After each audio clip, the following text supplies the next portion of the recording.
दुनिया भर में सेल्स वुमेन का तस्वुर है कि वो बन संवर कर प्रोडक्ट को सेल करे, और ये हमने अपने माशरे में बहुत ज़्यादा देखा है कि जनाब अगर खातून सजी सवरी है तो शायद चीज़ ज़्यादा बिकती है। मार्केटिंग का ये कामयाब तरीका भी समझा जाता है। लेकिन कराची की एक ऐसी खातून हैं जिन्होंने शयान सलीम से बात की और इस तस्वुर को झुठला दिया। आपको मिलवाते हैं।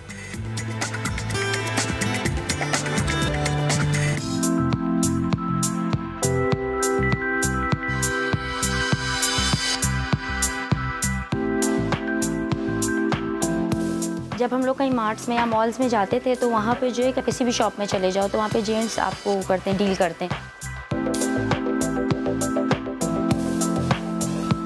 तो उससे थोड़ा अनकंफर्टेबल फील होता था। तो मैंने और मेरे हस्बैंड को ये आइडिया आया था कि जब इंशाल्लाह हम अपना मार्ट खोलेंगे तो हम वहाँ पे लेडीज़ को करेंगे कि लेडीज़ कस्टमर्स डील करें, लेडी को डील करें।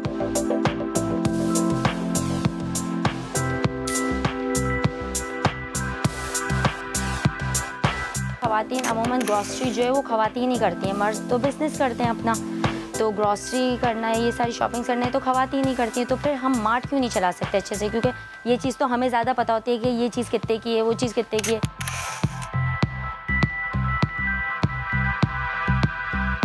जब मैं उनको बताती हूँ कि मैं इस तरह यहाँ पे ऑनर हूँ, यूँ मैं अपना मार्ट खुद चला रही हूँ, तो वो काफ़ी खुश होती हैं इस चीज़ को लेके।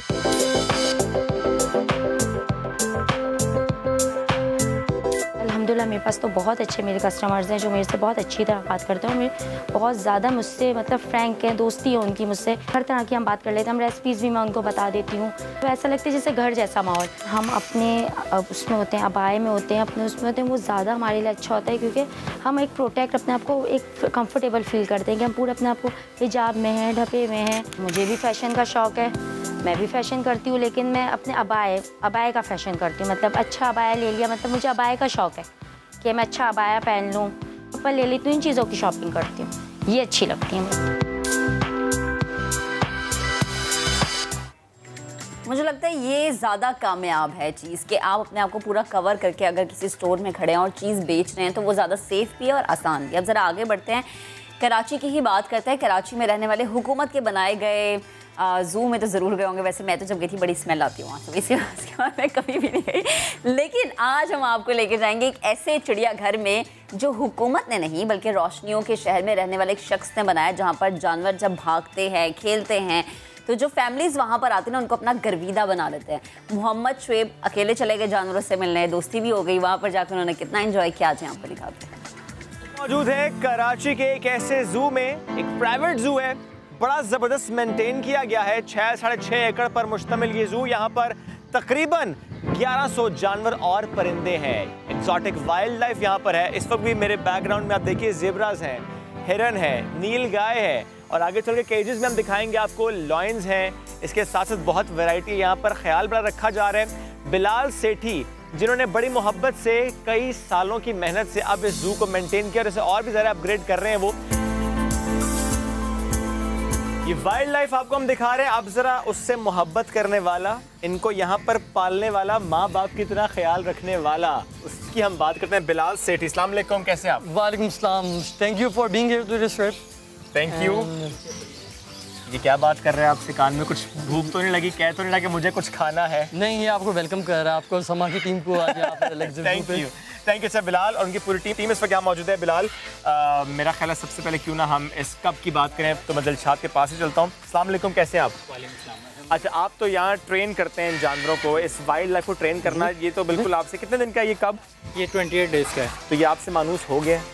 अल्हम्दुलिल्लाह। ये तो अभी कब है, जब ये तकरीबन 5 डेज़ का था जब मैंने इसको अडॉप्ट किया था। अच्छा। और जब से ये मेरे पास ही है, ज़बरदस्त। यहीं पर ही इसकी ग्रोथ इंशाल्लाह होगी और ये यहाँ पे ब्रीड भी करेगी। अच्छा, पिंक नोज मंकी मेरे बहुत करीब ना लाए मैं थोड़ा सा घबरा जाता हूँ। अच्छा चलें, ठीक है जी, नहीं इतना भी नहीं घबराते। ये ज़रा बताएं किस मुल्क से आया बिलाल? ये साउथ अफ्रीका, बेल्जियम, इन जगहों से आते हैं सारे जानवर जो हैं। डिफरेंट जगहों से इंपोर्ट होते हैं, दुबई से भी होते हैं, लंदन से भी होते हैं। तो इट डिपेंड्स कि दुनिया में आपको कहाँ पर कौन सा जो एनिमल है वो मिल जाए और आप उसको इतना अच्छा क्वारंटीन कर सकें कि वो आपके यहाँ रह सके। अब हम ज़रा जो यहाँ पर बड़ा ख्याल रखते हैं, वेट उमर शाह, उनसे बात करते हैं। अस्सलाम वालेकुम, कैसे हैं आप? शुक्र अल्लाह का। क्या मसाइल होते हैं जानवरों के? कोई वायरल इश्यूज़ होते हैं, बैक्टीरियल इन्फेक्शंस होते हैं, गर्मी का मामला होता है, क्या होता है? अच्छा, जानवरों के डिफरेंट इश्यूज़ डिफरेंट एनवायरनमेंट के हिसाब से हमारे पास रिपोर्ट होते हैं। सबसे ज़्यादा मेजर इशू जो हमारे पास आता है वो गर्मियों के अंदर हीट का इशू आता है। इसके लिए हम लोगों ने इनके लिए पहले से अरेंजमेंट्स करके रखे होते हैं। जैसे आप देख रहे होंगे आपको पूरे ज़ू के अंदर ग्रीनरी बिल्कुल ऐसे है। और साथ ही हम लोगों ने इनके लिए पानी का प्रॉपर अरेंज रखते हैं। फाउंटेन्स जगह जगह पे लगे हुए हैं। अगर इनको गर्मी लगती है तो वो जगह जगह पे उनकी स्प्रेडिंग होती है। अच्छा, फीडिंग इश्यूज़ आते हैं क्योंकि ये एनिमल्स जो हैं हम इनको डेली बेसिस के ऊपर हमारी कोशिश होती है हम इनको सिर्फ फ्रेश से फ्रेश फूड दे सकें। ठीक है। अच्छा, ये 2 ग्रे पैरट्स हैं, ज़रा इनसे मुतालिक भी हम पूछते हैं। अस्सलाम वालेकुम, कैसे हैं आप? सलाम सर, खैरियत से हैं आप? मैंने सुना है बड़े टॉकटिव होते हैं ये माशाल्लाह बहुत ज़बरदस्त टॉकिंग में हैं। ये लब्बैक या रसूलुल्लाह, ताज खत्म नबुव्वत जिंदाबाद, चारों कुल पढ़ते माशाल्लाह। पूरे पंचन का नाम लेते हैं। ये आपने सिखाया? ये मैंने सिखाया। कितने टाइम में सीखे? 6 महीने के बच्चे थे यार, ये 2.5 साल के हैं। 6 साल के थे ग्रे पैरट्स, 6 महीने सॉरी, और आप 2.5 साल के हैं और इस दौरान काफ़ी कुछ सीख गए हैं। अभी हमारे से थोड़ा घबरा रहे हैं इसलिए अभी शायद पूरा सलाद पढ़ते हैं माशाल्लाह। सलाम अलैकुम या रसूलुल्लाह। बट ये है कि इनमें गिरे में ख़राबी है कि किसी के सामने नहीं। अच्छा, जब ये अल्लाह का तसल्ली से सुकून से होते हैं तो उस वक्त ये जो भी उन्होंने सीखा है वो पढ़ते चलें। जी थैंक यू वेरी मच। और विजिट भी करते हैं ज़ू, आइए मेरे साथ। रॉयल बंगाल टाइगर्स भी हैं, वाइट लॉयंस भी हैं। ओके जी, रॉयल बंगाल टाइगर्स ये तो इधर ही हैं। हेलो, क्या नाम है बिलाल इनका? इनका बंटी और बबली। अच्छा जी, बंटी और बबली है ये। तो इसमें कोई टेम है? नहीं, इसमें अभी तक ये टेम नहीं है। ये अभी तकरीबन 4 महीने पहले यहाँ पर आए हैं। अच्छा। और ये बहुत छोटे थे। Okay. And we are still working on that. लेकिन मैंने आपको जैसे बताया कि हम बहुत ज़्यादा इनके नेचुरल एनवायरनमेंट से इनको बाहर नहीं निकालते। अच्छा, और ये तो थोड़ा सा नहीं, थोड़ा ज़्यादा एग्रेसिव है।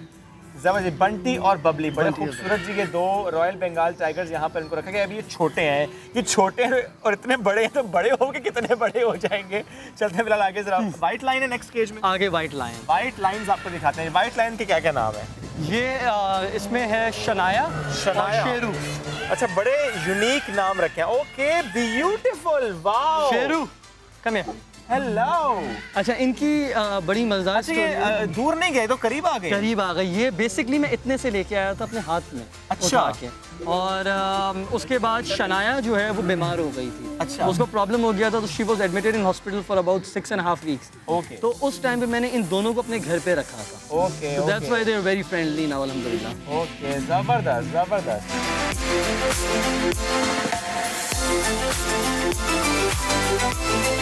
फिलहाल हिरन कितने हैं आपके पास? मेरे पास इस वक्त अल्हम्दुलिल्लाह अगर आप टोटल काउंट करें तो 100+ डियर है मेरे पास।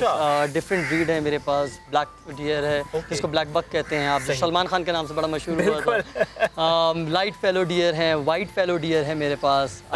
मेरे पास चीतल है, मेरे पास हॉक डियर है। तो डिफरेंट वैरायटी है डियर्स की मेरे पास। अब जो आप अपने पीछे देख रहे हैं इसमें 3 ब्रीड्स एक साथ हैं। That one over there is a mouflon. Okay. ये वाइट डियर है, वाइट फेलो डियर है, और ये लाइट फेलो डियर है। ठीक है। मैंने सुना है इन डियर्स में से एक बहुत ज़्यादा डियर है आपको जिसका बड़ा ख्याल रखा गया, वो कौन सा डियर है, क्या कहानी है ये? अच्छा, वो ये कहानी है कि वैसे तो अगर हिरन की टांग टूट जाए तो आपको पता है कि उसको या तो कुर्बान कर दिया जाता है या उसको मार दिया जाता है। और मैं I been very close to these animals all my life, you know, like 3-3, 4-4 generations मेरे पास से आ चुकी हैं। तो one of them got a problem in her leg. उसकी टांग जो है वो ज़ाया हो चुकी थी। अच्छा। तो people said that to you know like put her to sleep. लेकिन हमने वो नहीं किया। हमने 45 डेज उसका पूरा हमने प्रोसेस किया। हमने उसकी लेग जो है एम्पचर की वहाँ पर। हमने फिर उसका पूरा प्रोसेस किया वहाँ से। एंड अल्हम्दुलिल्लाह शी इज़ प्रेग्नेंट नाउ। अगर वो निकलेगी बाहर तो आपको नज़र भी आएगी। She walks on her 3 legs। ये मैं कहता हूँ कि जानवरों से मोहब्बत की बड़ी खूबसूरत मिसाल है ये।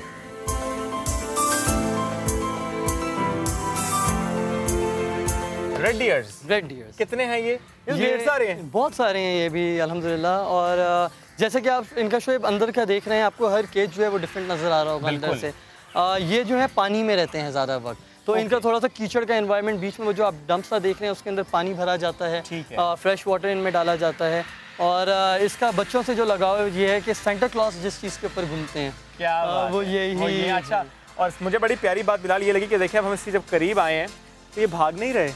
ठीक है, वो ह्यूमन फ्रेंडली, मैंने फ्रेंडली है, ये बहुत फ्रेंडली है सारे डियर्स। जबरदस्त जी। स्लो एंड स्टेडी यानी टर्टल, इसकी भी बात करते हैं बिलाल। टर्टल कितने हैं आपके पास? मेरे पास तकरीबन 5 टर्टल हैं। ओके, तो ये जो टर्टल है ये बड़ा भारी भरकम सा टर्टल है। बाकी भी इसी तरह भारी भरकम है? हाँ, इसके मिलते जुलते ही हैं, कुछ छोटे हैं कुछ बड़े हैं। अच्छा, ऐसा भी होता है बिलाल कि कोई आए आपके यहाँ पे विजिट करने के लिए, दोस्त कहे कि बिलाल टर्टल मुझे बहुत अच्छा लगा, बहुत दिल को भाई मैं लेकर जा रहा हूँ? ऐसा होता है, इसलिए मैं दोस्तों को कम लेके आता हूँ यहाँ पे।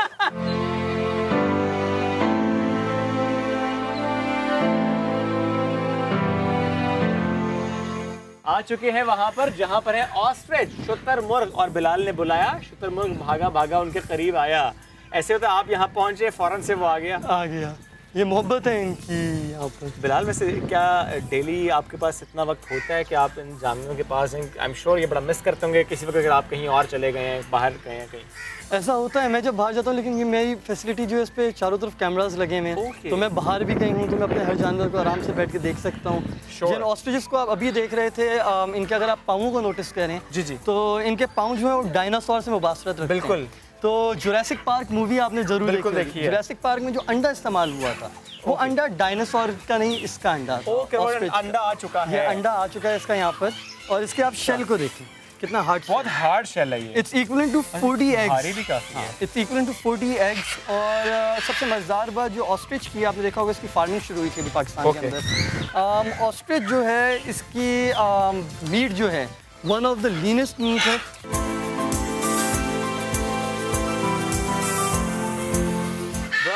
की जानिब आ चुके हैं, ये शोर मचाते मको, शायद हमें कह रहे हैं कि तुम लोग जाओ यहाँ से, ये हमारा इलाका है, यहाँ हमारी इजारादारी है। बिल्कुल।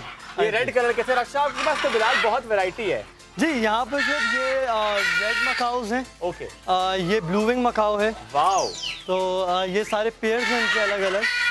ये इसी तरह शोर मचाते रहते हैं? ये इसी तरह शोर मचाते रहते हैं। लोगों को ये देखते हैं तो ये बहुत ज़्यादा शोर मचाते हैं। ओके, ये बड़ा करीब बैठा। अच्छा, कितने खूबसूरत कलर हैं, सुभान अल्लाह।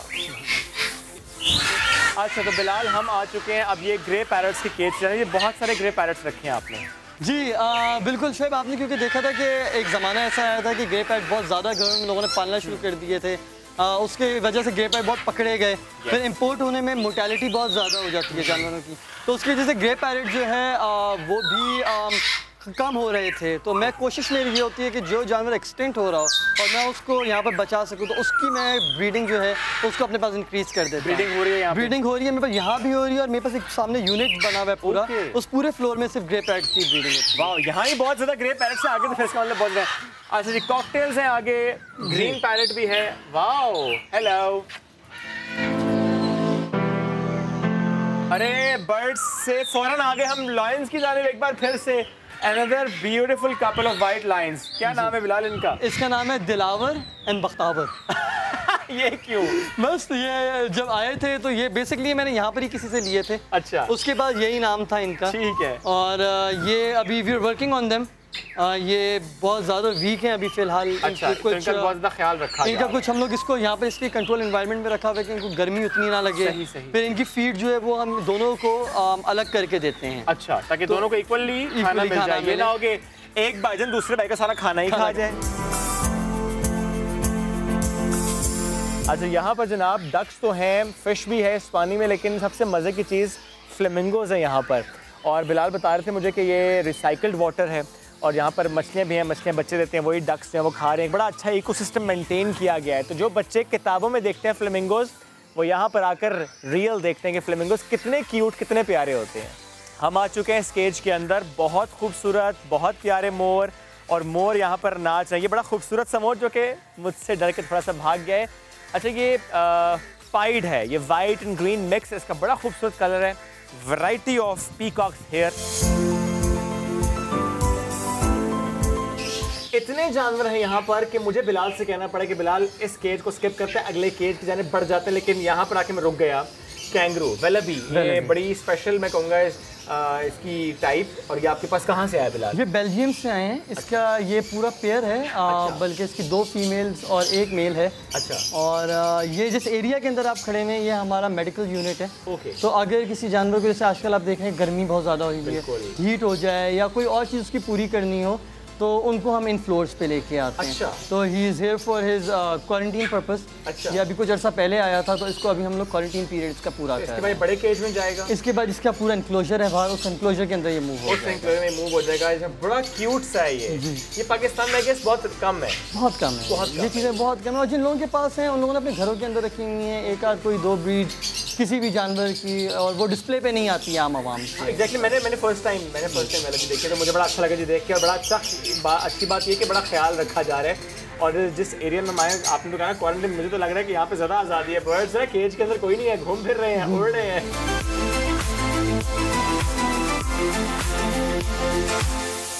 जिस केज में बिलाल नीलगाय थी, जहाँ हम जाते थे नीलगाय भाग रहे थे, लेकिन अब ज़रा नीलगाय हमारे करीब आ गया बैकग्राउंड में। लेकिन हम आ चुके हैं वहाँ पर जहाँ पर हम डाल रहे हैं मछली को दाना। बिलाल बड़ी खूबसूरत फिश और बड़े इनके वाइब्रेंट कलर्स हैं। ये कितनी लेकर आए थे आप? ये मैं तकरीबन 1000 के करीब फिशेस लेके आया था। अच्छा। एंड अब मेरे पास 4-5 हज़ार प्लस फिशेस हैं इसके अंदर। Wow. It's 18 feet deep tank. अच्छा। और ये प्रोसेस के थ्रू इसके पीछे आप देख रहे हैं जो ये प्रोसेसिंग यूनिट्स हैं इसके पूरे। ओके। तो ये पानी जो है 24 घंटे प्रोसेस होकर यहाँ पर आता रहता है। That is the reason Bilal कोई स्मेल नहीं है। नहीं है, कोई स्मेल नहीं है। कोई स्मेल नहीं है। उसके अलावा ये जो साइड्स हैं इसके अंदर से एक फाउंटेन चलता है जो पानी को वापस अंदर फेंकता है और ऑक्सीजन प्रोड्यूस करता है। ज़बरदस्त। अच्छा, हम पूरा जो आपका ये प्रेमिसेस थी इसके हमने विज़िट किया, सो मैनी एनिमल्स, बर्ड्स, लेकिन मुझे लगता है कि सबसे ज़्यादा मज़ा ना यहाँ पर आ रहा है कि आप बैठ गए, ऐसा कुछ दिल कर रहा है कि बस चाय या कॉफ़ी आप यहाँ पर पीते रहें, शाम या सुबह का वक्त यहीं पर स्पेंड करें। तो ऐसा होता है बिलाल? अक्सर होता है मेरे साथ। अच्छा, अक्सर होता है। मैं यहाँ पर शाम को कभी आके चाय का मग्गा लेके बैठ के इनको दाना डालता हूँ, या अक्सर अगर मैं कभी सुबह जल्दी आ जाऊँ तो यहाँ पर मैं बैठ के इनको दाना डालता हूँ। It makes me feel very relax, it makes me feel very happy. ज़बरदस्त बिलाल, नो डाउट मुझे यहाँ आके बहुत अच्छा लगा रहा है। आई एम श्योर जो भी यहाँ पर आएगा उसे थोड़ी सी देर के लिए अपने जो वो दिन का हिस्सा यहाँ पे स्पेंड करेगा ना इन मछलियों के साथ, इन जानवरों के साथ, परिंदों के साथ, उसे बड़ा मज़ा आएगा। तो मुझे ख़ुद भी बड़ा अच्छा लगा। तो मेरा ख्याल है आपको हम अल्लाह करते हैं और मैं बिलाल थोड़ी देर और यहाँ पर बैठते हैं, चाय मंगवाते हैं और ज़रा कुछ देर और ये जो सुबह का बड़ा अच्छा सा वक्त है ना यहीं पर गुजार देते हैं इंशाल्लाह।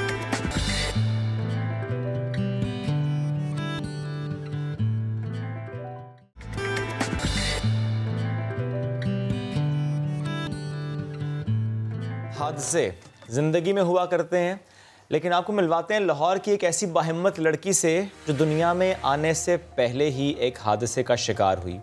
अब अपनी ज़िंदगी कैसे गुजार रही है वो, देखते हैं शाहीन मशाल की रिपोर्ट, फिर मज़ीद उनसे गुफ्तगू भी करेंगे।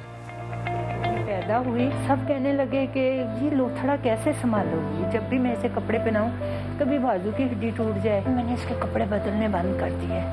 कितने दिन कपड़े नहीं बदलती थी इसके। मैं इतनी डरती थी कि खौफ आता था मुझे अपने आप से। 7 साल तक मैंने इसको किसी को नहीं दिखाया। फिर मैंने कहा कि हिम्मत नहीं हारनी। मैंने फिर बड़ा ख्याल रखा इसका, इतना ख्याल रखा कि मैंने अपना ख़त्म कर दिया इसके पीछे, बच्ची के पीछे। फिर मैं दवाई लेती रही इसके लिए, माशाल्लाह इसको देती रही। आज ये आपके सामने है। नवाबजादी हूँ मैं, मेरी खुद की पहचान है, किसी और जैसा बनने का शौक नहीं।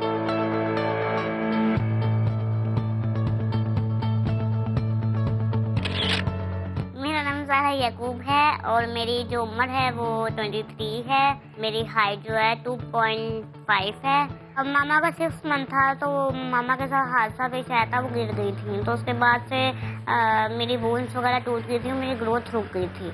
तो डॉक्टर्स का कहना था कि ये बेबी अब नॉर्मल हो चुका हुआ है, तो बाया कराते आपकी बस की बात नहीं है इसको दुनिया में लाने का। तो जब मैं पैदा हुई थी तो मेरी आर्म और लेग टूटी हुई थी।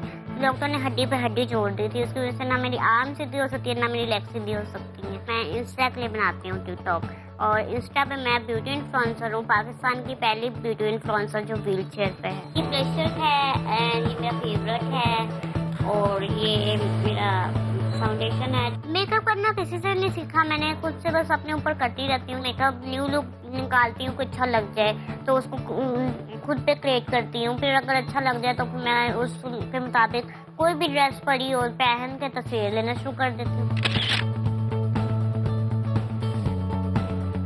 लोकल यूज़ करती हूँ, ब्रांडेड नहीं यूज़ करती, क्योंकि मेरा मानना है कि इंसान ब्रांडेड होना चाहिए, ना कि चीज़ें ब्रांडेड होनी चाहिए। नेगेटिव कमेंट्स के आप बोनी हैं, आप तो बहुत छोटी हाइट की हैं, आपकी तो नेक नहीं है, आपका तो आर्म सीधे नहीं लगते, आपकी तो लेग ही नहीं लगती कि हैं आपकी लेग। जब कोई टिकटॉक की वीडियो लगाई हो मैंने, या फिर कोई इस तरह से सॉन्ग की वीडियो लगाई हो, टिकटॉक के हवाले से तो लोग यही बात करते हैं। कहने लगे वो मुझसे कि तुम बदतमीज हो, मैंने कहा मोहतरम निहायत तो बोलिए। कहते हैं कि अच्छा है ये चलती फिरती नहीं है, अगर चलती फिरती होते तो कितनी भी हया होती। अल्लाह इंसान को उतनी तकलीफ देता है जितनी वो बर्दाश्त कर सकता है, तो मैं शुक्र अदा करती हूँ अपने रब का।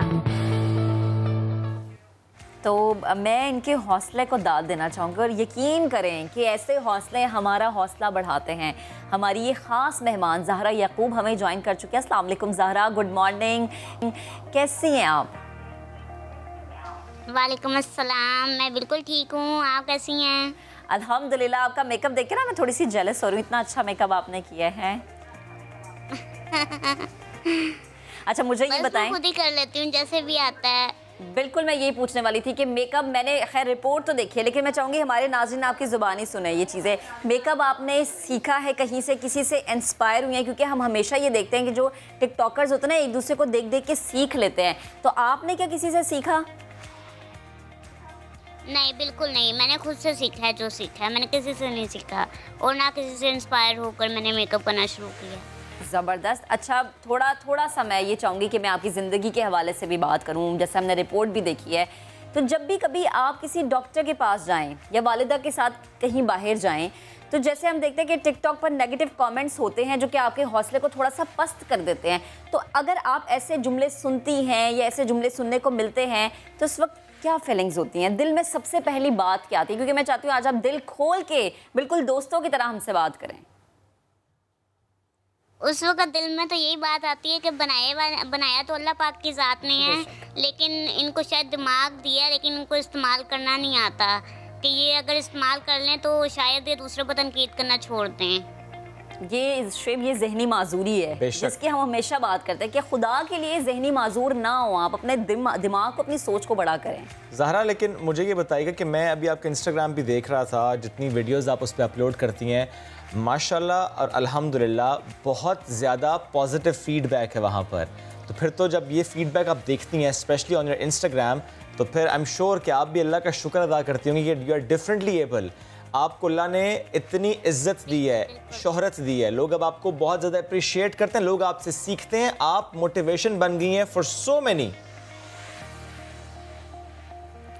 मेरा यहाँ आने का मकसद यही है कि मैं उन लोगों को जिनके घर ऐसे बेबी पैदा होते हैं और वो समझते हैं कि ये बोझ हैं हम पर, या लोग उन बच्चों को बोझ समझते हैं कि यार ये माँ बाप पे बोझ हैं, तो मैं उनसे यही कहना चाहूँगी कि आप भी अगर ऐसे बच्चे आपके मोहताज हैं ना, तो आप भी अल्लाह के मोहताज हैं। अल्लाह चाहे तो आप अपना हाथ नहीं हिला सकते हैं। तो मैं उन सब माँओं से, उन सब लोगों से यही कहना चाहूँगी कि अपनी सोच को बदलें और अपनी सोच को पॉजिटिव करें, और ऐसे जो बच्चे हैं, ऐसे जो अब नॉर्मल लोग हैं, डिसेबल हैं या थर्ड जेंडर हैं, उनका साथ दें, उनका हौसला बने।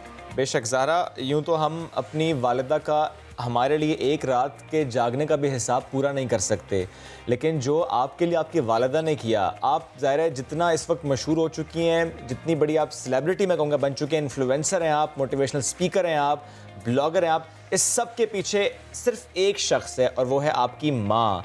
उनका हौसला, उनकी हिम्मत, उनकी मोटिवेशन, उनकी जुस्तजू, उनका टाइम आपको देना और उनका लोगों के जुमलों का मुकाबला करना, ये सब कुछ आपकी माँ की वजह से है। अब जब इस स्टेज पर पहुँच के आप अपनी वालिदा को देखती हैं, दिल में क्या आता है? क्या ऐसी बात आप सोचते हैं अपनी वालिदा को देखकर, you are so proud to have that kind of women जो आपकी माँ है? मैं ये कहना चाहूँगी कि जो लोग जो ऐसे बच्चों को दरकार देते हैं, या वो मेरी मामा के नाखून के बराबर भी नहीं हैं, कि जितना इन्होंने मेरे लिए स्ट्रगल किया, दिन रात एक कर दिया, अपना नहीं सोचा इन्होंने, मेरे पे अपनी ज़िंदगी सारी मतलब कि गुजार दी। मुझे किस तरह से इन्होंने मतलब कि जब मेरी बोन्स टूटती थी तो मुझे कैसे हॉस्पिटल लेकर जाती थी, ये वो सिर्फ यही जानती हैं, दुनिया नहीं जानती वो कैसा वक़्त था मेरे पर, कि मैं वुड पे लेटी होती थी, इतना भारी वुड था और वो मुझे उठाकर हॉस्पिटल वुड के ज़रिए लेकर जाती थी। 6 महीने तक उन्होंने मुझे वुड पे लिटाए रखा, और वो किस तरह से मुझे साफ़ भी रखती थी, हर चीज़ मेरा काम भी करती थी। उन्होंने अपना दिन रात मेरे पे लगा दिया, उन्होंने अपने बारे में एक दफ़ा भी नहीं सोचा, ना अपने कपड़ों के बारे में। मैं उनसे कहती हूँ ना मामा मैंने बाज़ार जाना है, वो कभी भी इनकार नहीं करती हैं, चाहे उनकी जितनी भी तबीयत ख़राब हो। उन्होंने मुझे आज तक किसी चीज़ से मना नहीं किया। आज जो मैं हूँ वो उन्हीं की वजह से हूँ, क्योंकि वो बाहिम्मत हैं तो मैं बाहिम्मत हूँ। ज़हरा, मैं चाहता हूँ महक कि यूँ तो ज़ाहिर है इस वक्त जो आपको सुन रहे हैं आप उनसे मुखातिब हैं, लेकिन ये सवाल सिर्फ़ और सिर्फ आपकी वालिदा के लिए। मैं चाहता हूँ कि सिर्फ़ और सिर्फ अपने जहन पे अपनी वालिदा को लेकर आएँ, उनका तसव्वुर करें और सिर्फ उनसे बात करें। तो आप क्या कहेंगी वालिदा को? सिर्फ आपकी वालिदा आपको सुन रही हैं। मैं अपनी मामा से बहुत प्यार करती हूँ और अपनी मामा के मतलब कि उनके साथ मेरा ख्वाहिश है कि मैं उनके साथ ही जीऊँ और उनके साथ ही मरूँ, बस ये मेरी एक ख्वाहिश है। और ज़हरा, जब हम कहते हैं मैं ये चाहती हूँ कि जी और मैं ये चाहती हूँ कि मैं हुकूमत से ये अपील करना चाहती हूँ कि हमारी इतनी इस्तात नहीं है। मैं चाहती हूँ कि मुझे और मेरे मामा पापा को उम्रे पे भेजा जा सके, अगर कोई मदद करें तो हमारी। और ये नेकी का एक ऐसा काम है कि यकीनन हुकूमत के अलावा भी अगर कोई मुखय्यर हजरात में से हमें सुन रहा होगा, देख रहा होगा, तो वो यकीनन इस चीज़ के लिए, इस ख्वाहिश को पूरा करने के लिए कभी कोई पीछे नहीं हटता, हमेशा आगे बढ़ते हैं मदद करने के लिए। हमारे पाकिस्तानी भाई इतनी मोहब्बत वाला दिल रखते हैं। ज़हरा, जैसे आप अपनी अम्मा की बात करें, अपनी माँ की बात करें, तो माँ का इसलिए तो कहते हैं कि कोई नेमुल बदल है ही नहीं, कि माँ का हर रिश्ते का नेमुल बदल है, ना माँ का है ना बाप का है। अच्छा, थोड़ा सा मैं आपकी ज़िंदगी की तरफ हवाले से भी बात करना चाहूँगी। मुझे बताएं कि पैदाइश के बाद कितने साल तक हड्डियाँ इसी तरह से खुद ही टूट जाती थी, ये क्या सिलसिला था? मेरी पैदाइशी बोन्स में कहते हैं ना, जो बोन्स के अंदर आपके सुराख होते हैं, मेरा वो वाला था। तो जब मेरे टेस्ट हुए थे तो डॉक्टर ने कह दिया था कि इसके बोन्स बहुत वीक है, तो ये ब्रोक होती रहेंगी।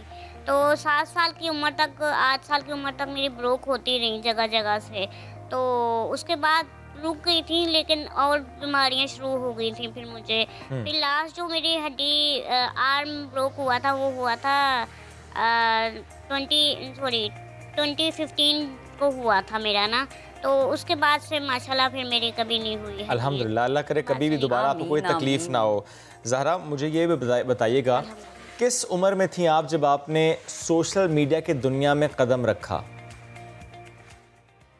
मैं 1 नवंबर 2020 में मैंने पब्लिक अकाउंट बनाया था। अच्छा। और मेरे सपोर्ट करने वाले बहुत सारे थे, उन्होंने मुझे सपोर्ट किया। कुर्तुलैन थी, महर साथ था, उन्होंने सपोर्ट किया। उनके ज़रिए मैं आज जो हूँ यहाँ तक पहुँची। क्या सोच के आपने सोशल मीडिया ज्वाइन किया? क्या करना चाहती थी उस वक्त? माइंड में क्या था? मैं मोटिवेशनल स्पीकर बनना चाहती थी। मुनीबा मज़ारी मेरी आइडियल थी, तो मैं चाहती थी कि मैं उनकी तरह ना कुछ बन के दिखाऊं और लोगों के सामने आऊं, अपनी बातें लोगों से शेयर करूं, ताकि लोगों को भी मोटिवेशन, मतलब कि लोगों को भी पता चले मेरे बारे में और लोग इस चीज़ को पसंद करें। तो मैं ये बस मेरी ये ख्वाहिश थी। और ये ख्वाहिश अब आपको लगता है कि पूरी हो गई है? अभी हाफ हुई है, हाफ इंशाल्लाह हो जाएगी। अच्छा, तो ये इस ख्वाहिश में मज़ीद क्या क्या चीज़ें हम देख सकते हैं? कि मतलब हम आपकी मेकअप की वीडियोस तो बड़ी देखते हैं और माशाल्लाह जितना आप अच्छा बोलती हैं वो हम जैसे लोगों को भी हौसला दे जाता है। तो अभी मज़ीद आगे क्या क्या करने का प्लान बना रखा है? क्योंकि जब भी कोई इंसान इस तरह से सोशल मीडिया पे मशहूर हो जाता है ना, सेलिब्रिटी बन जाता है, तो वो फिर एक पॉइंट पे रुकता नहीं है। वो कहता है अच्छा आगे ये भी करना है, आगे ये भी करना है, इस चीज़ के हवाले से भी बात करनी है, ये वाला काम भी करना है। मेरी ख्वाहिश है कि अगर मुझे पैसे मिलते हैं तो सबसे पहले मैं मस्जिद तामीर करवाऊँ, फिर मैं हॉस्पिटल बनवाऊँ उन सब गरीबों के लिए, डिसेबल्स के लिए और जो बुज़ुर्ग हैं उनके लिए। और थर्ड मेरा ये है कि मैं NGO बनाऊँ जो डिसेबल लोग हैं, ताकि वो कभी भी कमी महसूस ना कर सकें। उनको हर वक्त हिम्मत की और हर वक्त इस चीज़ की सीख दी जाए कि वो किसी से कम नहीं हैं। ज़रा एक शिकवा है आपसे, आप बार बार एक लफ्ज़ इस्तेमाल कर रही हैं डिसेबल, जबकि आप ख़ुद भी कहती हैं कि नॉट डिसेबल, डिफरेंटली एबल, और हम भी कहते हैं और यही कहना चाहिए। लेकिन जो हकीकत है, सच कड़वा बेशक होता है, लेकिन सच को आप झुठला नहीं सकते हैं। लेकिन हम उस सच को, यानी जो सच है या जो ये सच, मुझे लगता है ये सच हमारे मुआशरे में लोगों ने बना लिया, ये उनकी सोच ने बना लिया है। लेकिन ऐसा ही है ना, ऐसा ही है ना। हाँ, क्योंकि मैं जितने आज तक ऐसे लोगों से मिली ना, वो मुझे इतने स्पेशल लगते हैं कि अल्लाह ताला का उनके साथ कोई स्पेशल रिश्ता है कि माशाल्लाह वो इतने टैलेंटेड होते हैं। ये लफ्ज़ उन्हीं के लिए बार बार बोला जा रहा है ताकि उनको फील हो और वो ये लफ्ज़ हमें कहना छोड़ दें। लेकिन मुझे लगता है जिनकी ज़्यादा छोटी सोच होती है ना, ये जो जहनी माजूर होते हैं, वो कभी भी अपनी हरकतों से बाज नहीं आते। आपको लगता है ऐसा ही है? ऐसा ही है बिल्कुल। जो ज़हनी माजूर है उसकी ज़हनियत का कभी भी ठीक नहीं हो सकती है, क्योंकि आपकी जिस्मानी तकलीफ दूर हो सकती है, ज़हनी माजूरी दूर नहीं हो सकती है। अच्छा, सोशल मीडिया पे सोशल मीडिया पे जब आप अपनी वीडियो अपलोड करती हैं तो नीचे कमेंट्स में जब लोग आपको कमेंट सेक्शन में मैंने वैसे ऑनेस्टली सारे पॉजिटिव कमेंट देखे हैं। हाँ, मैं ये इनसे पूछना चाहती थी, ज़्यादातर तादाद पॉजिटिव कमेंट्स की, नेगेटिव कमेंट्स की, किस तरह के कमेंट्स ज़्यादा देखने को या पढ़ने को मिलते हैं? ज़्यादातर तो मुझे बहुत सपोर्ट करने वाले मिलते हैं, एक दो हैं जो नेगेटिव कर भी देते हैं, लेकिन एक दो को भी मैं देखती नहीं ना, मैं ज़्यादा को देखती हूँ। हाँ, तो अगर एक दो कर भी देता है तो शायद वो, मैं ये सोचती हूँ कि शायद वो मेरी बेहतरी के लिए कर रहा है। हाँ, क्योंकि मैंने हमेशा एक चीज़ सीखी है और आपकी जो बात है उससे भी मुझे एक ही चीज़ नज़र आती है कि हमेशा नेगेटिविटी से हमें सीखना चाहिए और लोगों को बताना चाहिए कि उनकी नेगेटिविटी कितनी गलत है। बिल्कुल बिल्कुल। अच्छा, तो मुझे ये बताएं कि आप जिस तरह से कह रही हैं कि मोटिवेशनल स्पीकर, तो हम अक्सर ये देखते हैं कि जो मोटिवेशनल स्पीकर होते हैं वो बड़ा लाइव भी जाते हैं, तो कभी ऐसा हुआ कि आप लाइव गई हो और नीचे लोगों के कमेंट्स आए और लोगों ने कहा कि ज़ारा आपने इस टॉपिक पे बात की, हम चाहते हैं आप इस टॉपिक पे भी बात करें, इस टॉपिक पे भी बात करें, ज़रा लोगों ने ज़्यादा मोटिवेट करने की कोशिश की हो? जी, सर्दियों में बनाती थी मैं मोटिवेशनल वीडियो, लेकिन उसके बाद से कुछ प्रॉब्लम हुई तो फिर मैंने बनाना छोड़ दी, तो ज़्यादातर फिर मैं अब नहीं बनाती, लेकिन मैं इंशाल्लाह फिर से बनाना शुरू करूँगी। ओके, ज़ारा सिर्फ इंस्टाग्राम फोकस्ड है, नॉट यूट्यूब? नहीं, इंस्टाग्राम पर है, मुझे इंस्टाग्राम पसंद है अपना। अच्छा, मैं चाहती हूँ वो ग्रो हो, और मैं चाहती हूँ कि मैं ज़ारा के साथ एक वीडियो बना के इंस्टाग्राम पे लगा दूँ। You can do that. आप जब भी लाहौर जाएंगे ये जरूर कीजिएगा। इंशाल्लाह। ज़ारा, उसके अलावा रूटीन क्या है apart from this makeup, blogging? कोई किचन में भी जाना, घूमने फिरने का भी शौक होना, पढ़ने का या लिखने का, क्या क्या शौक है? और मुझे घर में प्रिंसेस की तरह रखा जाता है, मेरे से कोई काम नहीं लिया जाता। क्या बात है! और काम मामा करती हैं। अच्छा, ये मामा पापा वाली प्रिंसेस जो है ना, आज हमें सच्ची मुच्ची में मिल गई बात करने के लिए। तो घर में और कौन कौन है? बहन भाई हैं? और जी, मेरा एक भाई है, वो माशाल्लाह से ठीक है। माशाल्लाह माशाल्लाह। आप भी ठीक हैं? आप बहुत ज़्यादा ठीक हैं। और आप इतनी पॉजिटिव हैं कि मतलब इतनी पॉजिटिव एनर्जी, मैं कहती हूँ कि होना एक अल्लाह ताला का तोहफ़ा है, क्योंकि आज के वक्त में अच्छे भले इंसान जिनके हाथ पाँव सलामत होते हैं उनकी नेगेटिविटी नहीं ख़त्म होती। अच्छा ज़ारा, लास्ट में मैं चाहूँगी आप एक कॉमेंट दें उन तमाम लोगों को जो आपको देख रहे हैं, जो आपको सुन रहे हैं, उनकी जहनियत के हवाले से, अपने काम के हवाले से।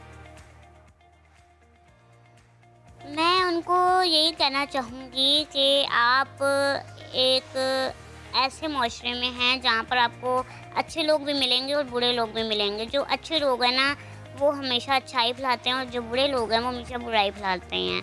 तो जो अच्छे लोग हैं उनको चाहिए कि जो बुरे लोगों का जो है ना रवैया, वो आप उनकी तरह ना बने, और जो बुरे लोग हैं मैं चाहती हूँ कि वो अच्छे लोगों की तरह बने। ज़बरदस्त। और ये सिर्फ तब होता है जब इंसान की सोच या इंसान की जहनियत बदल जाती है। ज़ारा, बेहद शुक्रिया, आप हमसे बात करी थी और बड़ा अच्छा लगा आपसे कि हमें, क्योंकि बहुत कुछ सीखने को मिलता है जब हम बहुत ज़्यादा स्पेशल लोगों से उनकी स्पेशल बातें सीखते हैं।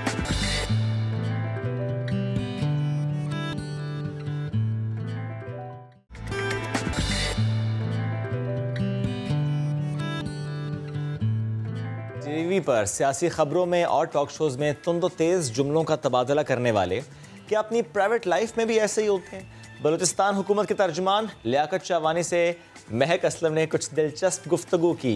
सुना है इन्होंने कोशिश की कि उनका गाना भी सुना जाए, सुन पाएं या नहीं इसके लिए वो इंटरव्यू देखते हैं। तो जनाब, सुबह का वक्त है, ताज़ी हवा चल रही है और थोड़ी सी गर्मी भी है, लेकिन खैर कराची में ये बदलता बदलता मौसम जो है, यानी बदलता मौसम जो है वो पूरा दिन चलता रहता है। तो जनाब, सुबह के वक्त में लाइटर मूड पे बातें करने के लिए आज मेरे साथ जो सियासी शख्सियत मौजूद हैं, वो हमेशा तो मैंने देखा है कि जनाब जब बात करती हैं बड़े तहम्मुल से बात कर रहे होते हैं, बड़े धीमे मिजाज से बात कर रहे होते हैं, और जो मुखालिफिन हैं उन्हें निशाना भी बना रहे होते हैं, लेकिन बड़े प्यार से।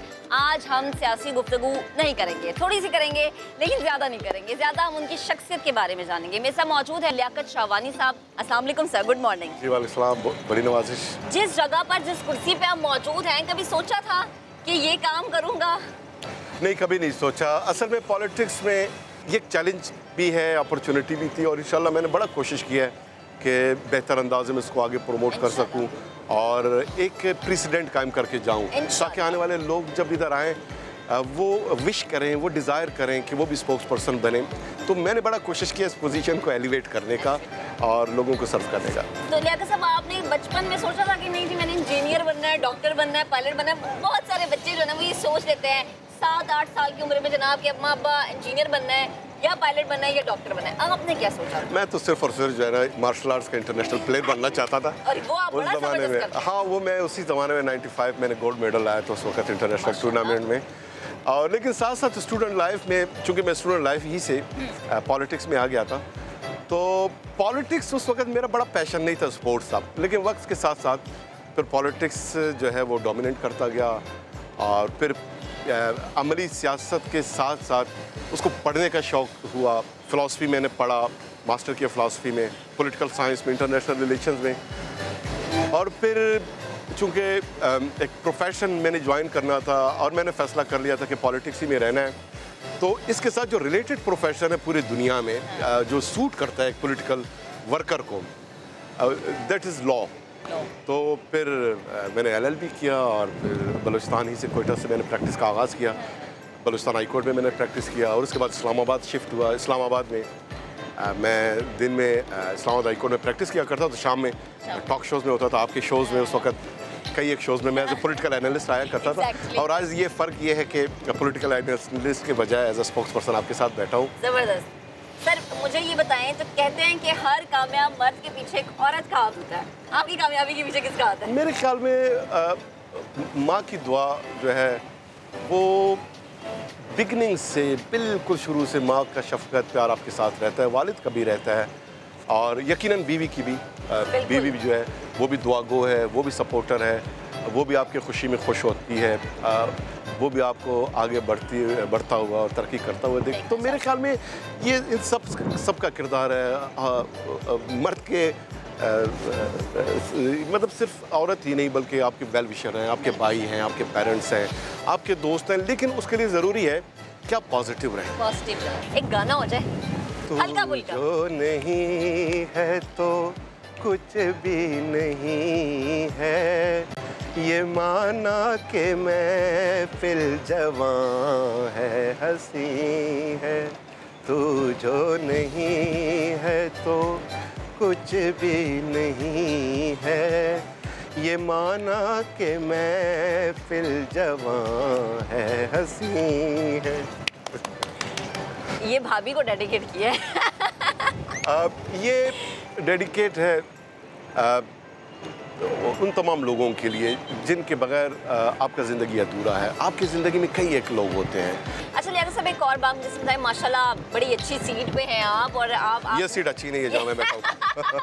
अगली दफा से हम अच्छी सीट लेकर आएंगे। ये बड़ा खतरनाक सीट है पीछे। नहीं कुछ नहीं होगा, हम आपको कहीं नहीं जाने देंगे। नहीं, मैंने कहा आप इसकी तारीफ कर रहे हैं और कहीं ये ना कहें कि इसी पे बैठे रहे। ये वाली सीट नहीं। जिंदगी में कोई ऐसी ख्वाहिश जो भी पूरी होनी है या कोशिश में है आप उसकी, या कुछ ऐसी चीज़ जो कि पीछे रह गई और पलट के आप देखते हैं, इधर पीछे नहीं जिंदगी में पीछे आप देखते हैं, तो आपके दिल में रहता है गिल्ट कि नहीं ये हो सकता था? मेरे ख्याल में जितना आप पीछे मुड़कर देखेंगे, अपने तजुर्बात से आप सीखें और जो आपसे रह गया है, जो ट्रेन आपने मिस कर लिया है, वो तो वापस नहीं आना। उस पर परेशान होना, उस पर रेग्रेट करना, उसके गमों में डूबा रहना, इससे आपका जो आज और कल वो मुतासिर होगा। बलूचिस्तान की तरक्की के साथ साथ बलूचिस्तान की खूबसूरती, वहाँ पे टूरिज्म को बहुत ज़्यादा फ़रोग मिला है। अब लोगों के दिलों में जो डर था बलूचिस्तान को लेके, वो डर काफ़ी पीछे रह गया है। मज़ीद कौन कौन से ऐसे प्रोजेक्ट्स हैं जो कि पाकिस्तानी अवाम या बाहर से जो लोग आ रहे हैं टूर करने के लिए वो देख सकते हैं? देखिए, बलूचिस्तान की जो ब्यूटी है वो हमने अभी तक पूरे हमारे बलूचिस्तान के लोग भी नहीं देख सकते, हमारे पाकिस्तान के लोग नहीं देख सकते, वेयर एज कि पूरी दुनिया उसको देखे। अब टूरिज़म को 3 चीज़ें चाहिए होती हैं: सिक्योरिटी, फैसिलिटीज़ और ख़ूबसूरत जो है प्लेसेस। तो खूबसूरत प्लेसेस तो अल्लाह ने बलूचिस्तान को दिए हैं। ज़मीन के अंदर बलूचिस्तान के जो मिनरल्स हैं वो बहुत कीमती हैं, और ज़मीन के ऊपर अल्लाह ने बलूचिस्तान को इतना खूबसूरत बनाया है कि टूरिज़म पॉइंट ऑफ व्यू से आपका जो हमारा जो कोस्टल बेल्ट है उसका अपना लुक है, आप बलूचिस्तान के रेतीले इलाके में आएंगे उसका अपना लुक है, पहाड़ों का अपना लुक है। जैसे कि अभी भी गवादर की खूबसूरती की अगर हम बात करें तो लोग अब मिसालें देना शुरू हो गए हैं, लोग अब उस बारे में बात करना शुरू हो गए हैं कि बलूचिस्तान जिसको सुन के कभी खौफ का एक एलिमेंट दिमाग में आ जाता था, अब गवादर की जब तस्वीरें हम गूगल पे या सोशल मीडिया पे देखते हैं तो हम कहते हैं तरक्की की है, बहुत काम किया वहाँ पर। देखिए दुनिया को हमने दिखाया है, आप पॉजिटिव काम करें, फोकस करें, दुनिया कदरदान है, दुनिया को आप काम दिखाएं, मानने वाले लोग हैं। ज़रूरी नहीं कि आप लोगों को खुद कहें कि हमारी तारीफ करें, देयर इज़ नो आर्टिफिशियलिज्म। हमने एक आम सा ग्राउंड था उसको डेवलप किया, दुनिया की नज़रें उस पर पड़ी, हमने किसी को नहीं किया कहा कि इसके फेवर में आप ट्वीट करें, लोगों ने किया। आपका काम वो खुद बोलता है, और बेहतर भी ये है कि आप इतने डेडिकेशन के साथ काम करें, वो खुद काम लोगों को अपनी तरफ मुतवज्जो करे और लोग दुनिया चीखें, वो बताए। हमारे पाकिस्तान के लोगों को नहीं पता था, इंटरनेशनल मीडिया के लोगों ने, इंटरनेशनल बड़े बड़े प्लेयर्स ने, उन्होंने ग्वादर के ग्राउंड के बारे में आपको बताया, बाकी लोगों को बताया कि यहाँ पर इस तरह, और इस मज़ीद जो वहाँ पर हम डेवलपमेंट कर रहे हैं, मज़ीद जो बेहतरी ला रहे हैं। और ये ग्राउंड जो है सिर्फ हमारा एक आप समझे कि एक सिंबल है, एक जेस्चर हमने दिया है कि हम बहुत कम वक्त में एक आम सा ग्राउंड को इतना खूबसूरत बना सकते हैं। और इसी मॉडल पे टूरिज्म है। बलूचिस्तान के तमाम अजला में 50 से 60 एकड़ पे मुहित स्पोर्ट्स कम्प्लेक्सेस, स्टेडियम्स, स्पोर्ट्स के हवाले से भी बड़ा स्पोर्ट्स कम्प्लेक्सेस पूरे, यानी 50 से 60 एकड़ बहुत बड़ी एरिया होती है, उस पर हमने काम का आगाज़ किया। हेल्थ रिफॉर्म्स हिस्टोरिकल हमने किए हैं, 1.8 मिलियन फैमिलीज़ को हम जो है यूनिवर्सल हेल्थ कवरेज देने जा रहे हैं। Thank you so much Liaquat sahab आपके आने का। तो जनाब मुझे तो बड़ा मजा इनसे गुफ्तगू करते गाने का दिल किया था, गाना जब उन्होंने गाया, लेकिन मुझे ये लग रहा था कि मैं गाना गाऊंगी तो लियाकत साहब को कुछ हो ही ना जाएगा, मैं तो बाथरूम से गा रहा हूँ, मेरा मियाँ भाग जाता है मेरी आवाज़ सुन के। चलें जी आगे बढ़ते हैं और एक सवाल करते हैं। वैसे शेब आपने क्या कभी गधों को और घोड़ों को जूते पहना देखा है? नहीं। अच्छा मैं दिखाती हूँ जनाब, इन जूतों को जो कि गधे और घोड़े पहनते हैं इन्हें नाल कहा जाता है। आयशा अता मिलवारी हैं हमें कुछ ऐसे हुनरमंदों से जो ना सिर्फ उनके जूते बनाते भी हैं बल्कि उनको पहनाते भी हैं। तो आज देखते हैं।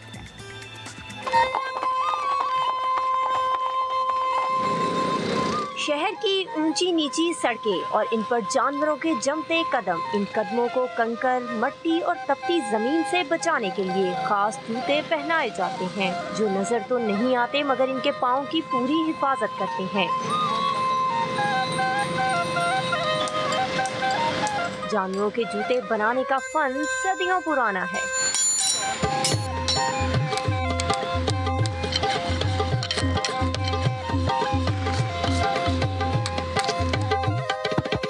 लोहे के इन फ्रेम्स को नाल कहा जाता है जिसे घोड़े, गधे और बैल के साइज का बनाया जाता है। जानवर के पाँव की छिलाई के बाद आखिरी मरहला कील से जूते पहनाने का होता है।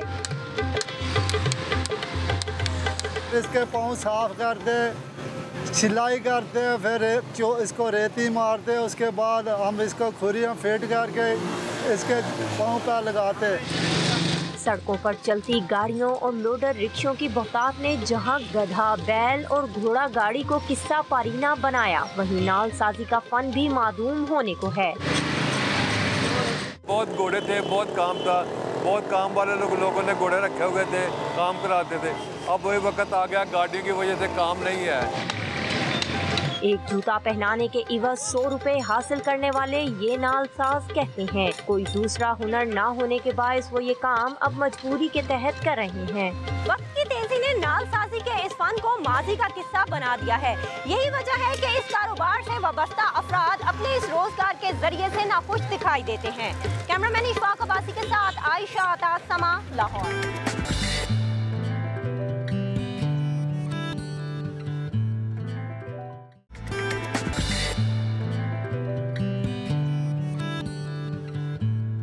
कराची की बात करते हैं। कराची का इलाका डिफेंस, जहां पर 2 पालतू कुत्तों ने चहलकदमी करने वाले शहरी पर हमला कर दिया। जख्मी शहरी ने मालिक और 2 मुलाजमीन के खिलाफ मुकदमा भी दर्ज करवाया है। वाकया जो है ये डिफेंस खयाबान शहर में हुआ और जिसकी CCTV फुटेज के मनाजिर इस वक्त आप देख भी सकते हैं। फुटेज में कुत्तों को हमला करते हुए देखा जा सकता है और जख्मी शख्स ने मालिक समेत 2 मुलाजमीन के खिलाफ मुकदमा भी दर्ज करवा दिया है। पुलिस के मुताबिक कुत्तों का मालिक जमानत पर है, जबकि 2 मुलाजमीन को हिरासत में ले लिया गया है। जब ये पालतू कुत्ते, तो इस पे सवाल फिर शेब ये उठता है कि क्या इनकी ट्रेनिंग इस तरह से नहीं गई है? जो मुलाजमीन थे वो गफलत की नींद सो रहे थे कि जो इस तरह से एक शहरी पर हमला कर दिया गया। एग्जैक्टली ये कुछ सवाल हैं। इस पर बात करने के लिए हमें इस वक्त ज्वाइन किया स्टूडियो में एनिमल एक्टिविस्ट हैं सदफ आरिफ। अस्सलाम वालेकुम, गुड मॉर्निंग, कैसी हैं आप? अल्हम्दुलिल्लाह। ये फुटेज देखने के बाद क्या आप समझा सकती हैं हमें क्योंकि नॉर्मली हम ये देखते हैं कि जब भी कुत्ता हमला करता है, बच्चों पे करे, किसी और शहरी पे करे, तो उस पर डिबेट करते करते हम यहाँ तक पहुँचते हैं कि ज़रूर छेड़ा गया होगा कुत्ते को तो उसने हमला किया। नॉर्मली ऐसे होता है। यहाँ पर ये मामला नहीं है। यहाँ पे वो शहरी जा रहा है और कुत्ते ने हमला किया है। क्या रीज़न हो सकती है, क्यों कुत्ते ने हमला किया होगा? देखिए, स्ट्रे डॉग्स जो होते हैं उनका ये होता है कि उनको, क्योंकि वो ट्रेन नहीं होते, ठीक है, उनके पास कोई ट्रेनर नहीं है, उनकी कोई ट्रेनिंग नहीं है, तो उनको अगर आप छेड़छाड़ करेंगे तो यकीनन वो आप पे अटैक करेंगे। ये स्ट्रे डॉग नहीं, लेकिन ये स्ट्रे डॉग नहीं है, ये पैट डॉग थे उनके। तो इसमें सिर्फ मैं यही समझ सकती हूँ कि इसमें इनकी ट्रेनिंग नहीं है। अच्छा। और ये बिल्कुल ट्रेन डॉग नहीं है। और जहाँ तक मुझे ऐसा लगा कि ये फाइटर डॉग है। हाँ बिल्कुल। अच्छा, जैसे आपने कहा फाइटर डॉग के हवाले से आपने बात की, तो ये तो फिर शिकारी कुत्तों को इसमें आ गया ना। और अगर हम इनको रख रहे हैं घर में और वो इनकी ट्रेनिंग भी नहीं हम कर रहे, तो कसूरवार कौन है? बिल्कुल, इनका कसूरवार एक तो ओनर है, ऊपर से हमारे यहाँ वो इदारे हैं जो लाइसेंस दे देते हैं। ठीक है, हम लोग जब अवेयरनेस प्रोग्राम करते हैं, हम लोग अवेयरनेस देने जाते हैं, तो बहुत से ऐसे लोग होते हैं जो ऐसे एनिमल्स अपने घरों में रखते हैं, जिसमें बहुत से ऐसे एनिमल्स हैं जिनको रखा गया है कराची में। लेकिन वो उसकी इजाज़त जब हम उनको पूछते हैं कि आपने इसको रखा है, इसकी क्या आपने ट्रेनिंग करवाई है, इसकी कोई ऐसा आपका केयर टेकर ऐसा है जो खुद ट्रेंड है, जो इसको बाहर लेके जा रहा है और इसकी ट्रेनिंग के बगैर इसको लेके रोड पे चल सकता है, तो आगे से यही जवाब मिलता है हमारे पास लाइसेंस है। अच्छा, सिर्फ लाइसेंस की बुनियाद पे। लाइसेंस आपकी ट्रेनिंग नहीं दे देता आपके पैट को। ठीक है, आप स्ट्रे पे, हम लोग स्ट्रे पे ज़्यादा काम करते हैं, मैं स्ट्रे पे ज़्यादा काम करती हूँ। तो अब स्ट्रे को तो हम जिस तरह डील करते हैं वो हमसे डील हो जाते हैं। मैं हूँ, मेरे हस्बैंड है, मेरी टीम है, हम लोग स्ट्रे पे काम करते हैं। ज़ख्मी से ज़ख्मी डॉग को भी हम लोग जाके हाथ लगा लेते हैं। चूँकि वो यूज़ टू होते हैं उस इन्वायरमेंट के, लोगों को देख रहे होते हैं, लोगों के साथ उनका मिक्सअप होता है, उनको पता होता है, लेकिन उनको छेड़ा जाता है जब वो मारते हैं। लेकिन पैट्स को ऐसा नहीं होता, चूँकि वो घर में होते हैं, अपने ओनर को देख रहे होते हैं, अपने केयर टेकर को देख रहे होते हैं, तो उनको जब बाहर लेके जाया जाए तो एक तो उनको चेन किया जाए। ये चेन नहीं थे डॉग्स, दोनों डॉग्स चेन नहीं थे। आप बगैर चेन के उनको बाहर लेके गए, एक तो ऊपर से उनको इस तरह से रखा कि पहले एक ने अटैक किया, फिर दूसरे ने भी अटैक किया, क्योंकि उसका केयर टेकर खुद ट्रेन नहीं था। उसको उसी वक्त उसको एक को रोक लेना चाहिए था। उसको इस तरह की उसकी अपनी ट्रेनिंग होनी चाहिए थी कि वो एक को रोक लेता, ना उसने एक को रोका, वो दूसरा भी उसने अटैक किया। अच्छा, तो ये इस पे कवानीन तो यकीनन कुछ बने होंगे ना कि शिकारी कुत्तों को रखने की अगर इजाज़त नहीं है तो फिर क्या कवानीन है? कवानीन यही है कि आप जब अपने घर में रखें तो आप लाइसेंस के साथ केयर टेकर को भी आप ट्रेन करें। और हमारे यहाँ ट्रेनर्स हैं, कानून है कि केयर टेकर ट्रेन होगा। बिल्कुल है, केयर टेकर भी ट्रेनर के साथ ट्रेन होगा। डॉग ट्रेनर हमारे यहाँ अवेलेबल हैं, बहुत डॉग ट्रेनर हैं जो ट्रेनिंग देते हैं। लेकिन हमारे यहाँ असल में कुछ ऐसे लोग हैं जो शोबाजी में ऐसे पेट रख लेते हैं, जिनके सिर्फ आप बस शो के लिए रख लिया, शेरों को आपको कुछ भी नहीं पता उसके बारे में। ये बिल्कुल महक ने जिस तरह का शेर, तो सदफ मुझे बताएं कि ये जो शौक के तौर पे हम रख लेते हैं, क्योंकि कराची में इसका रुझान बहुत बढ़ता चला जा रहा है। बहुत से लोगों ने शेर घरों में पाल रखे हैं, कुछ ने ठीक है रखे हैं फार्म हाउसेज में। बल्कि आप मुझे ये बात भी कहने दीजिए कि कल बहुत से लोग दुखी थे, सिम्बा शेर वो मर गया, तो जो उनके बड़े हसन हुसैन बिल्कुल उनके पास था, तो मैं ज़रा ऐड करूँ, वो लोग बड़ा प्यार से रखते हैं। उन्होंने तो फार्म हाउस में रखा, लेकिन बहुत से लोग घरों में रख लेते हैं। How bad is this? ये तो बड़ा नुकसानदेह है। बहुत नुकसानदेह है। मैं एक ऐसे जानती हूँ जिन्होंने अपने घर में रखा हुआ है, उन्होंने भी यही कहा है कि हमारे पास लाइसेंस है, लेकिन उनका बिल्कुल भी कोई चेक एंड बैलेंस नहीं है ना, कोई चेक एंड बैलेंस नहीं है। चेक एंड बैलेंस किसका काम है? इदारों का काम है। हमारे यहाँ गवर्नमेंट का काम है कि ऐसे इदारे हैं जो जाएं, देखें, इवन के शेल्टर्स को भी जाके चेक एंड बैलेंस करें। ठीक है, कि शेल्टर्स में क्या हो रहा है, उसमें किस तरह तरह से एनिमल्स को रखा हुआ है, क्योंकि आजकल का ये हो गया कि अपने पेट्स भी शेल्टर में दे दिए जाते हैं, जिसके मैं अगेंस्ट हूँ। मेरा अपना शेल्टर है लेकिन मैं पेट्स नहीं लेती। लेकिन कुछ लोग तो शायद इसलिए रखवा दें ना शेल्टर में कि कहीं जा रहे हैं, आप वो बोर्डिंग कर सकते हैं महीने या 2 महीने के लिए, तो आप तब दे रहे हैं। जी वो आप बोर्डिंग कर सकते हैं, लेकिन शेल्टर उसके लिए नहीं है। शेल्टर स्ट्रे एनिमल्स के लिए। हमारा फोकस भी स्ट्रेस पे ही है। लेकिन अगर इस तरह से हमारे यहाँ केस बढ़ते जाएंगे डॉग्स के कि आपने अपना पेट नहीं, उसको इस तरह से केयर नहीं की कि वो अटैक कर रहा है, तो हम लोगों के लिए तो बहुत मुश्किल काम हो जाएगा स्ट्रेस पे भी काम करना। अच्छा, वैसे ये रखना इसलिए भी खतरनाक है कि देखिए अगर आपने ट्रेन नहीं किया या आपके घर अच्छे ट्रेनर नहीं है तो आपके अपने बच्चों को भी ये नुकसान पहुंचा सकता है। स्ट्रेस पे तो देखिए कोई ट्रेनर हमारे यहाँ है ही नहीं। ये तो हम लोग ही हैं जो चंद लोग काम कर रहे हैं। तो स्ट्रेस को तो हम लोग जिस तरह हैंडल करते हैं वो हमारे साथ हो जाते हैं। इवन के मेरे साथ मेरे हस्बैंड के साथ 12-13 डॉग्स एवरी टाइम हमारे शेल्टर के बाहर होते हैं, जो मेरे शेल्टर के डॉग्स नहीं हैं। वो आपस में फाइट कर रहे होते हैं, हम लोग उसको जाके रोक लेते हैं, क्योंकि वो समझ चुके हैं हमारी नेचर और हम समझ चुके हैं उनकी नेचर। तो ऐसे कैसे हो सकता है कि ये जिनके पेट थे उनका केयर टेकर उसकी नेचर नहीं समझ सका, या वो डॉग ट्रेनर अच्छा नहीं है ना, तभी तो वो समझ नहीं सका और रोक नहीं सका कि दोनों ने एक के बाद एक हमला कर दिया। नहीं सका। यहाँ बिल्कुल उन्हीं की है गलती, बिल्कुल ओनर की गलती है, केयर टेकर की गलती है, और वो बिल्कुल भी ट्रेन डॉग नहीं है। आप बिल्कुल ये 1% भी आप नहीं कह सकते कि वो डॉग्स ट्रेन थे। अच्छा सदफ, आपके पास क्या ऐसे केसेस तो यकीनन आते होंगे कि घर का कुत्ता और उसने घर वालों पे भी हमला कर दिया, ऐसा होता है वैसे? अभी तक अल्हम्दुलिल्लाह ऐसा मेरे पास कोई केस नहीं आया। तो ये चाहे अच्छे इनके ट्रेनर हो ना हो, करते बाहर वालों पे ही हमला नहीं, क्योंकि मैंने आपसे कहा ना मुझे ये फाइटर डॉग लग रहे हैं। फाइटर डॉग का काम होता ही मतलब एक अटैक करना है। उसको जो भी बंदा लगेगा कि ये ठीक नहीं है, मुझे नुकसान पहुंचाएगा, तो उसको इसी तरह उसका बहुत रखने के बहुत ज्यादा रूल्स होते हैं। लेकिन सदफ, आपने कहा लाइसेंस होता है, तो क्या फाइटर डॉग रखने का लाइसेंस इस तरह से दिया जाता है कि घर पे आप रख सकते हैं? घर पे नहीं रख सकते। लाइसेंस लाइसेंस वो घर पे नहीं रख सकते थे। नहीं रख सकते। वो डिफेंस में, वो क्लिफ्टन में, वो पी सिटीज में, वो किसी और इलाके में घर में नहीं रख सकते। घर में रखना तो ऐसे डॉग्स को बिल्कुल भी आपके फार्म हाउस होने चाहिए, आपकी ऐसी कोई जगह होनी चाहिए, इवन के आपकी उस जगह से काफी दूर होना चाहिए वो जगह, यानी आबादी वाले इलाके में आप इस तरह के जानवर नहीं रख सकते। आप अगर उनको वॉक भी कराने निकल रहे हैं तो बच्चे भी हैं, कोई बच्चा भी हो सकता था, कोई भी हो सकता था जो भी अटैक कर सकते थे, और फिर वो छोड़ के चले गए, वो पीछे डॉग उनको मतलब बाइट करते रहे। अच्छा, वैसे क्या सजा होती है? जैसे आप कह रही हैं कि इसका कसूरवार तो ऑनर है, हमारे यहाँ अभी तक तो मुझे ऐसी कोई सजा नहीं नजर आई। इसके कवानीन की कमी कोई कवानीन पे हमारे कोई ऐसी सजा, इवन के मैं अगर डॉग को चाहूँ, मैं कोई डॉग मुझे ज़बरदस्ती ऐसा लग रहा हो कि ये डॉग ठीक नहीं है, मैं उसको खुद से पॉइजन कर सकती हूँ। मैं उसको मेडिकल स्टोर जाऊंगी, मैं कैप्सूल लूंगी और मैं उसको खिला दूंगी, मुझे कोई रोकने वाला नहीं। मेरे लिए कोई इसके लिए कानून मौजूद नहीं है, कोई भी कानून मौजूद नहीं। सदफ, लेकिन ये जो एक इंसिडेंट जिस पे हम बात करें, ऐसे इंसिडेंट की वजह से लोगों की नफरत पैदा होती है जानवरों के हवाले से बहुत ज़्यादा। एक तो पहले ही है डॉग्स के लिए बहुत ज़्यादा, और अब बढ़ जाएगी मज़ीद, और क्योंकि आपका पेट डॉग जब इस तरह से अटैक करेगा तो स्ट्रेस पे तो फिर खौफ ज़्यादा आएगा, क्योंकि स्ट्रेस से तो ऑलरेडी लोगों का बहुत ज़्यादा खौफ है।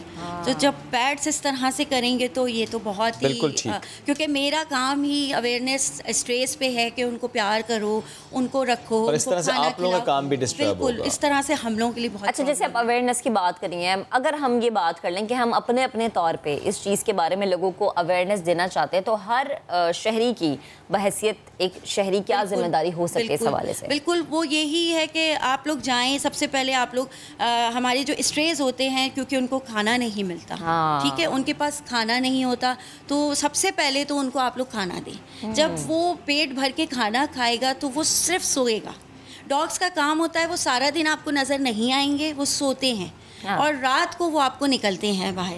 जब वो रात को उनका पेट भरा हुआ होगा तो वो किसी पे अटैक नहीं करेंगे। वैसे मैंने दिन में भी कुत्ते देखे हैं, इतने फिर उनका पेट भरा नहीं होता, पेट भरा नहीं होता, वैक्सीनेटेड नहीं है, क्योंकि हमारे यहाँ ऐसा आया था, एक बाहर से कुछ ऐसी टीम आई थी जिन्होंने वैक्सीनेशंस की थी स्ट्रेस की, लेकिन वो कंप्लीट नहीं हो सकी। कुछ एरिया तक वो महदूद रहीं, डिफेंस, क्लिफ्टन या फिर जमशेद रोड, और वो नहीं गई, क्योंकि हमारे यहाँ नाज़माबाद, नॉर्थ नाज़माबाद और इस टाइप के जितने भी हमारे एरियाज़ हैं उधर स्ट्रेस डॉग बहुत है। कोई स्टडी ऐसी है कितने आवारा कुत्ते हैं कराची में?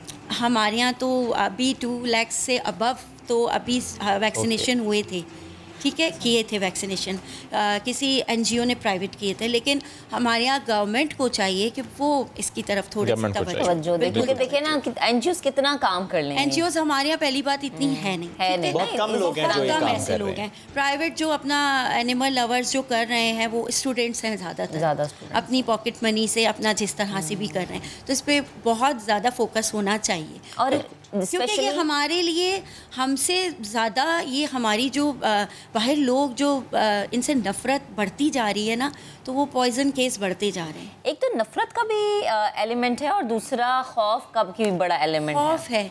बेसिक डॉग से खौफ है, कुछ हमारे उसको मजहबी पॉइंट ऑफ व्यू से भी मिला दिया जाता है डॉग्स को, कुछ खौफ भी है, कुछ चीज़ें ऐसी हैं जो हम लोगों को बहुत ज़्यादा अवेयरनेस देनी पड़ती है, लेकिन आगे से यही जवाब मिलता है, जी ये जानवर हैं और इनको मारना जायज़ है, ये जानवर है, इनका खाना पीना तो अल्लाह ने लिखा है, अल्लाह खुद देगा, हम क्यों करें।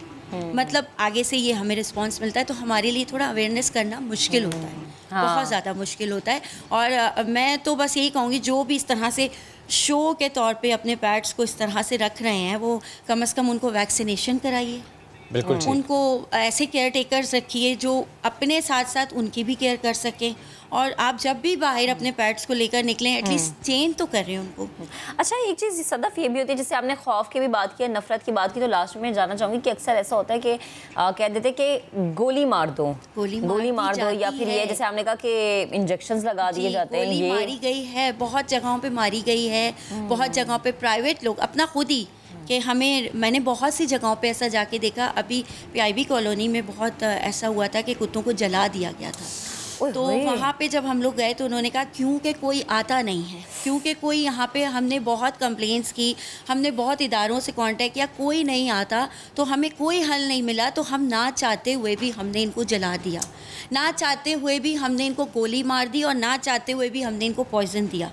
लोग खुद से देना नहीं चाहते, लेकिन चूंकि हमारे यहाँ ऐसे कोई इदारे ही नहीं हैं जहाँ पे आप इनको चेक एंड बैलेंस को रख सकते हैं। देखिए, एक हमारा बहुत बड़ा इदारा है जिनको लोग कॉल करते हैं, तो वो जाके सिर्फ पॉइजन करते हैं, ठीक है, ये कोई हल नहीं, ये कोई हल नहीं है। गवर्नमेंट को चाहिए कि इस पे पूरा एक टीम बनाई जाए जो वैक्सीनेशन करें, और ऐसा कुछ शहर से बाहर की तरफ कुछ ऐसी जगह बना दी जाए जहाँ पे इनको ले जाके रख दिया जाए। यानी हुकूमती हलकों की तरफ से काम होना बेहद ज़रूरी है। बेहद शुक्रिया सदफ, आप हमारे साथ मौजूद थी और इस पर गुफ्तगू करी थी। इस मामले पर गुफ्तगू भी ज़रूरी है, क्योंकि हम हमेशा से ये बात करते हैं कि अच्छा जनाब, जो कुत्ते हैं या घर में जो पालतू कुत्ते हैं वो हमला कर देते हैं। अब हमला करने की वजह भी आपके सामने आ गई होगी। आगे बढ़ते जनाब, मेहमान नवाज गयूरों की धरती खैबर पख्तूनख्वा की मैं बात कर रही हूँ। अब हम आपको वहाँ पर लेकर चलेंगे, ऐसे सूबे में जहाँ की सकाफत, कुदरती हुस्न और खाबे बहुत ज़्यादा मशहूर है। जब खाबों की बात है तो फ़ौरन से भूख लग जाती है। मोहम्मद शुएब जो कि एक हफ्ते से गायब थे, वो कहाँ गायब थे, अब हम आपको रोज़ाना की बुनियादों पे बताएंगे कि ये चोरी छुपे अकेले तो नहीं, खैर टीम के एक बंदे के साथ गए थे। कहाँ गए थे? Khyber Pakhtunkhwa culture and tourism authority के साथ शुएब सुबह के सयाहती मकामात को डिस्कवर करने के लिए निकले। तो उन्होंने सबसे पहले देखा, ये कहते हैं ना इंसान की जो फितरत होती है, सबसे पहले वहाँ जाता तो खाने चले गए। ये पेशावर की नमक मंडी को उन्होंने रुख किया, वहाँ कैसी रौनक थी और किस किस से उनकी मुलाकात हुई, ये हम आपको दिखाएंगे। और जनाब, खैबर पख्तूनख्वा यानी ये खूबसूरत जगह जो है, ये आगे जो ना ये पख्तून में लिखा गया, अगर मैंने पढ़ दिया ना पख्तून में, ये तो पख्तूनों ने बाद में मुझे मारना है क्योंकि मुझसे पढ़ा नहीं जाएगा। तो ये खूबसूरत सी चीज़ हम आपको दिखाते हैं, यानी नमक मंडी का रुख करते हैं और शुएब ने जो वहाँ पर खाबे खाए हैं वो आपको दिखाते हैं।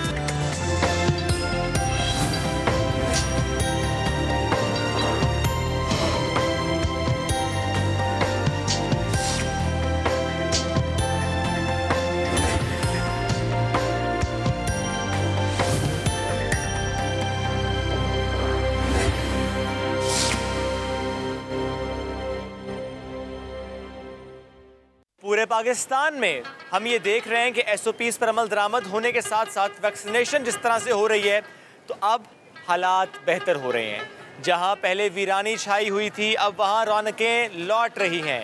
यानी अगर फूड स्ट्रीट्स की बात कर लें पूरे पाकिस्तान की, तो फूड स्ट्रीट्स की रौनकें बहाल हो रही हैं। लेकिन हम आज बात करेंगे फूड स्ट्रीट पेशावर, नमक मंडी का जिक्र होगा और लेकर चलते हैं आपको नमक मंडी के अंदर। जब रौनकें हो रही हैं बहाल, तो लोग जो खाना खाने यहाँ पर आए हैं वो क्या कहते हैं? घर के खाने खा के बोर हो गए थे क्या? यहाँ का मशहूर चरसी टिक्का उन्हें यहाँ पर खींच लाया है। कौन कौन है यहाँ पर? शहरी तो एंजॉय कर रहे हैं, लेकिन हमने सुना है एक बड़ी प्यारी सी पर्सनैलिटी भी है जो कि लॉकडाउन में बड़ा तंग आ गई थी और अब जो ही नरमी हुई है वो भी खाना खाने पहुँचे। ढूंढेंगे उसको, आइए मेरे साथ।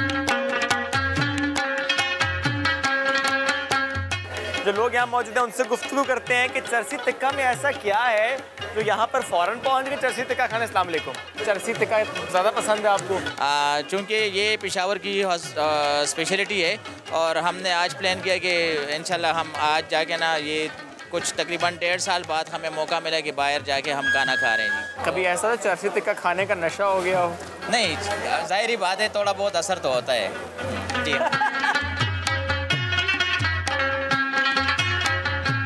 नमक मंडी चरसी टिक्का भी एंजॉय करें, लेकिन हम जहाँ जहाँ जा रहे हैं खुशबू हमें अपनी जानिब खींच रही है। लेकिन मैं किसको ढूंढ रहा हूँ? मैं ढूंढ रहा हूँ अल्फा ब्रावो चार्ली के एक बड़े ख़ास कैरेक्टर को हर दिल में घर कर लिया। कैप्टन गुलशेर ने सुना है वो खाना खाने यहाँ आए हैं। लेकर चलते हैं आपको, ढूंढते हैं ज़रा उनको। तो ये डिशेस जहाँ जा रही हैं इसने पता दे दिया हमें कि खाना किधर जा रहा है। आ चुके हैं वहाँ पर जहाँ पर बैठे हैं कर्नल कासिम शाह अल मारूफ कैप्टन गुलशेर। अस्सलाम वालेकुम सर, छापा मार दिया हमने। अस्सलाम वालेकुम। वालेकुम सलाम सर, कैसे हैं?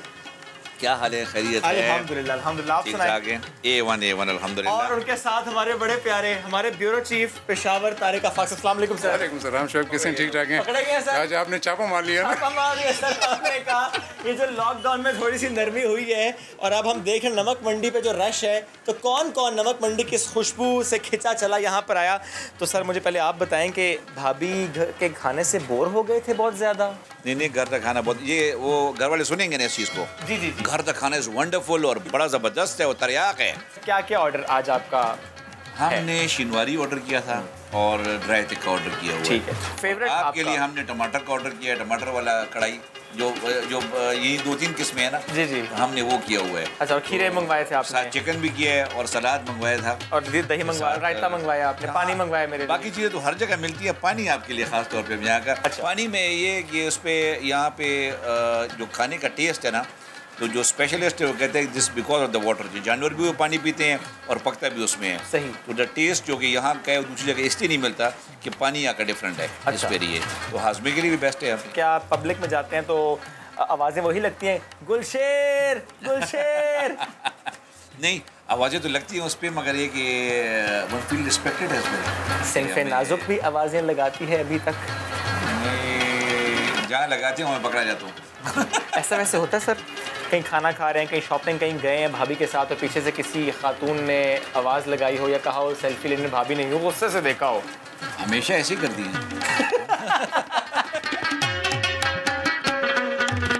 तारिक साहब, एक लंबा इंतज़ार करना पड़ा हमें ये माहौल देखने के लिए, स्पेशली नमक मंडी की अगर मैं बात करूँ, ये मिल बैठना दोस्तों यारों का, फैमिलीज़ का, कुर्बानियाँ दी हैं पाकिस्तान ने, कुर्बानियाँ दी हैं पेशावर ने, और ज़रा हमने कवरेज की है। थोड़ा सा आप शेयर कीजिएगा, अब क्या लगता है हालात वाकई बेहतरी की तरफ दिखाई दे रहे हैं? देखें, हमारा यहाँ पे जो ना एक जगह एक वक्त ऐसा भी था कि मुझे खुद याद है कि एक दिन में जो ना मैंने 3 धमाके कवर किए थे और बदतरीन किस्म के धमाके थे। यही कि सखानी बाज़ार में हुए थे तीनों।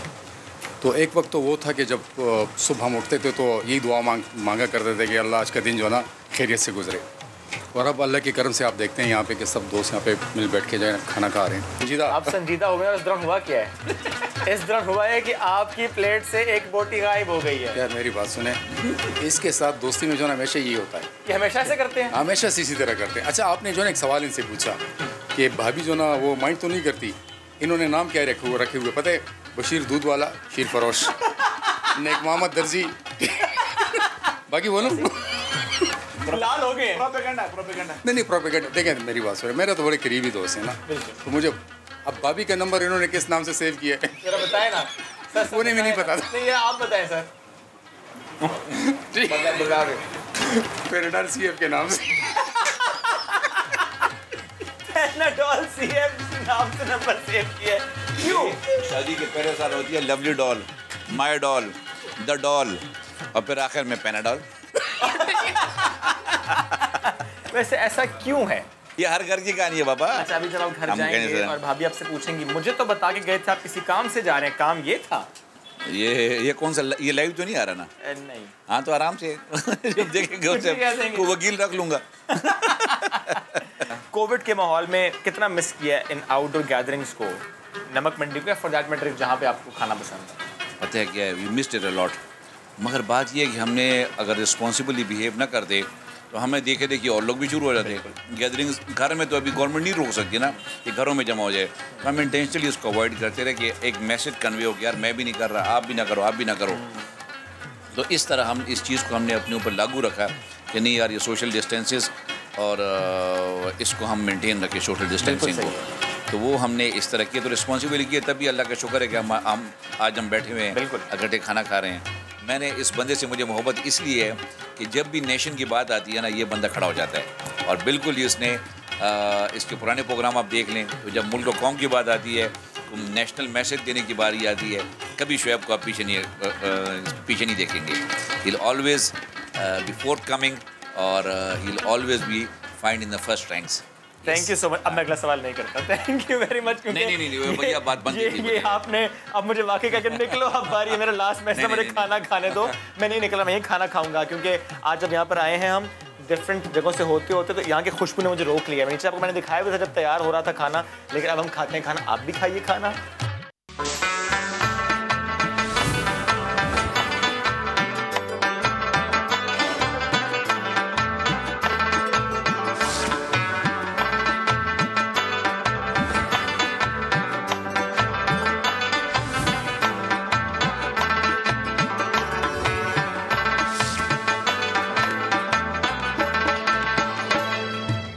हकले पख्तूनख्वा यानी खूबसूरत पख्तूनख्वा की रोजाना अब हम आपको सैर कराएंगे। अब जरा रोजाना आप मुझे फिर पुश करेंगे, मैं फिर से जाऊंगा, इतनी खूबसूरत जगह है। हाँ ना, आप जाइएगा लेकिन अगले साल ना। ठीक है। अच्छा, एक तो खूबसूरत, ऊपर से स्पेशली टूरिज्म अथॉरिटी ने जितना जबरदस्त वहाँ पर काम किया है, ये हमको रोजाना आने वाले दिनों में दिखाएंगे और बताएंगे। और अच्छी बात है ना कि पाकिस्तान, जो कि हम देख रहे हैं कि हमारी गवर्नमेंट शुरू से ही टूरिज्म को कितना सपोर्ट कर रही है, और इस दफा जो काम हो गया है वो बताता है जनाब कि आइए और सैर कीजिए ऐसे खूबसूरत इलाकों की। अब जरा आगे बढ़ते हैं और खूबसूरत जगह का जिक्र कर लेते हैं। मालम जब्बा सयाहों के लिए खोल दिया गया है। मुल्क भर से सयाहों ने वादी का रुख कर लिया है। चेयर लिफ्ट और जिप लाइन के खूब मजे किए जा रहे हैं।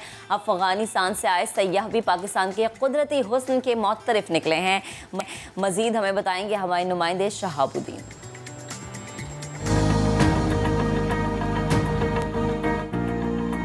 वादी मालम जब्बा में 2 माह के बाद सयाहती सरगर्मियाँ बहाल हुई तो यहाँ के रौनकें भी लौट आई हैं।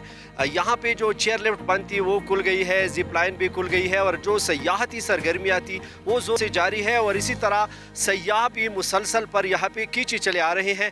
अफगानिस्तान से कुछ सयाह यहाँ पे आए हुए हैं, उनसे हम बात करेंगे कि वो किस तरह यहाँ पे एंजॉय कर रहे हैं। अच्छा, आप बताएगा कि आप अफगानिस्तान से आए हैं तो यहाँ पे मौसम कैसा है, नज़ारे कैसे हैं, किस तरह जो है आप एंजॉय कर रहे हैं, फीलिंग्स क्या है? ये पार्क जो है बहुत ब्यूटीफुल पार्क है और हम इधर बहुत एंजॉय कर रहे हैं। और ये चेयर लिफ्ट कह रहे कि बहुत दिनों के बाद ये दोबारा खुल गए हैं। ठीक है, हम तो ट्राई करना चाह रहे हैं। ठीक है, बहुत शुक्रिया। आप खातून सयाह है, अफ़गानिस्तान से ताल्लुक़ है, तो किस तरह आप एंजॉय कर रही हैं और यहाँ पे आप आई हुई हैं तो मौसम कैसा है, नज़ारे कैसे हैं? मौसम तो बहुत अच्छा है। हम बहुत दूर से आए हैं, अफ़गानिस्तान से आए हैं, तो इस्लामाबाद में हम लोग रहते हैं। वहाँ पे बहुत गर्मी था, इसलिए हम लोग यहाँ पे आए हैं और यहाँ का मौसम बहुत अच्छा है। यहाँ पे तमाम तर एक्टिविटीज़ जो है वो मुकम्मल तौर पर बहाल हो चुकी है और लोग काफ़ी एंजॉय कर रहे हैं। यहाँ पे मौसम भी काफ़ी सुहाना है, नज़ारे दिल फरेब है। तो जो सयाह यहाँ पे आना चाहते हैं वो बआसानी यहाँ पे आ सकते हैं, एंजॉय कर सकते हैं, क्योंकि आजकल जो डाउन डिस्ट्रिक्ट्स है वहाँ पे तो काफ़ी गर्मी है, लेकिन वादी मालम जब्बा में मौसम काफ़ी सुहाना है। तो सयाहों को ये नज़ारे दावत दे रहे हैं कि वो यहाँ पे आए और एंजॉय करें।